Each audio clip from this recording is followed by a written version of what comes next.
transmeton Buhariu dhe Muslimi, thot Sa'd ibn Sa'di radhiyallahu anhu, se pejgamberi sallallahu alaihi wasallam ka thonë, vazhdojnë njerëzit me qenë në mirësinë e Islamit përderisa ata e përshpejtojnë iftarin. Domethënë si të perëndojë dielli, e han iftarin. Nuk e vonon shumë mas vakti. Për shembull, te puna e iftarit janë dy gjëra. Përshpejtimi i ngrënies së iftarit edhe namazi i akşamit me xhamat. Te në Shkup është kjo në kohën e fundit, kohën e fundit 3-4 e fundit. Kallëzoj ke baba Rahmet i Bashkëpiti se më herët ishte pas fal akşamin xhamia tëna. E pastaj kanë shkuar në iftar.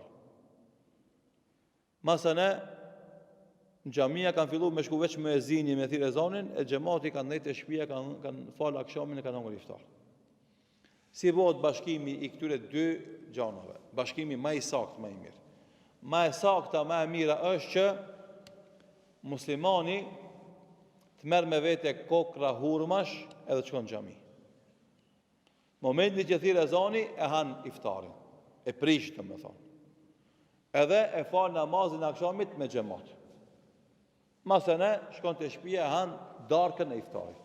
Kjo është më e mirë.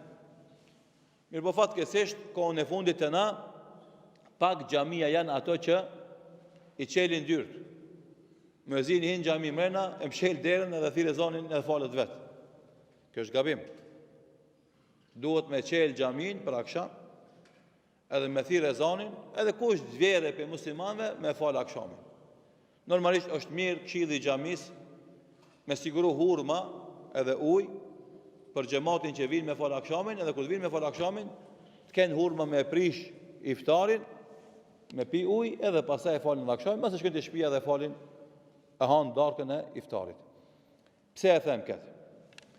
Sepse e kemi vërejt në shumë familje tona, kur shkojmë në për iftare, edhe ulemi në sofër të iftarit me prit iftarin, që kjo është tradit e bukur, ama jo në damt namazit. Çdo tradit që e dëmton namazin ne duhet me elon, se namazi është adhurimi më i madh.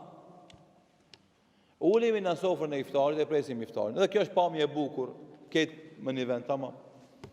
Edhe thirrë ezani, Allahu Akbar, na ham iftar, ham urma, normalisht i kena paqet e Ramazanit për para, e kena darkën e iftarit për para, mashallah, knashmi të hongër, se të unë gjithin s'ke hongër.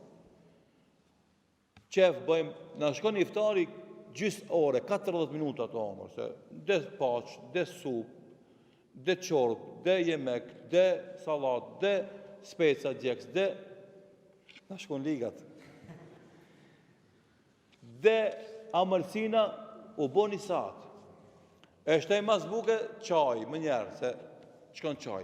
E akşami një satë e gjimë si ka zate. Ngaren. Edhe qanë 5 veta mu falë, 10 veta s'falën.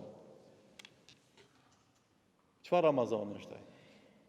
Si Mustafa ishte akşami, si Mustafa ishte namazin. Edhe u ik, edhe njerëzve fetar u ik akşami. E kjo është gabimi madh, katastrofë. Andaj na preferojmë, rekomandojmë, udhëzojmë që xhamiat me qenë qelë, ku thirrët ezani, muslimanët burrat me shku me fal akşamin në xhami, me marr ka një hurmë me veti për shtëpie, me hangër, me prish Ramazanin me një hurmë, me pi një bardak ujë, me fal akşamin edhe me kthit e shtëpia me hangër bukën. Por tash dikush thot, o hoxh, mirë kiti, ama si shkojnë burrat në xhami, edhe gratë s'falen, fëmijët s'falen, kjo është e vërtet. Ka vene që si shkoj e baba në xhami, ku është s'falet e shtëpia. Dhe kjo është e vërtet. Nëse ti si prind e din se si shkoj në xhami, s'falet ku është e shtëpia, ti falet e shtëpia. Se mu bo sebeb me fal gruaja, fëmijët akşamin, është sevap më i madh se ti me shku me fal akşamin në xhami. Ama nëse ti e din se nëse thu gruas të fëmijëve falën namazin akşamit, mase ne hanë bukën, atëre shkotin në xhami, se e din se ato e falin, edhe ti e ban më të mirë dhe ato bëjnë më të mirë. Nëse është xhamia larg,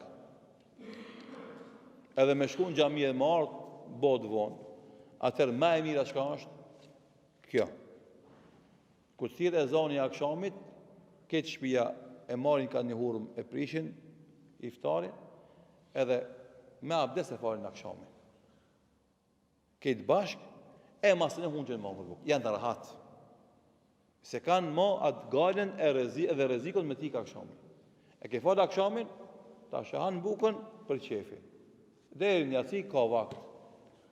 Kjo është mënyra më e mirë për ata që I kanë xhamia të larg, edhe nëse shkojnë xhami, bëhet vonë për iftarin, jo për vetë, për iftarin e familjes përgjithësi. Wallahu ta'ala alam, Allahu e din më së miri.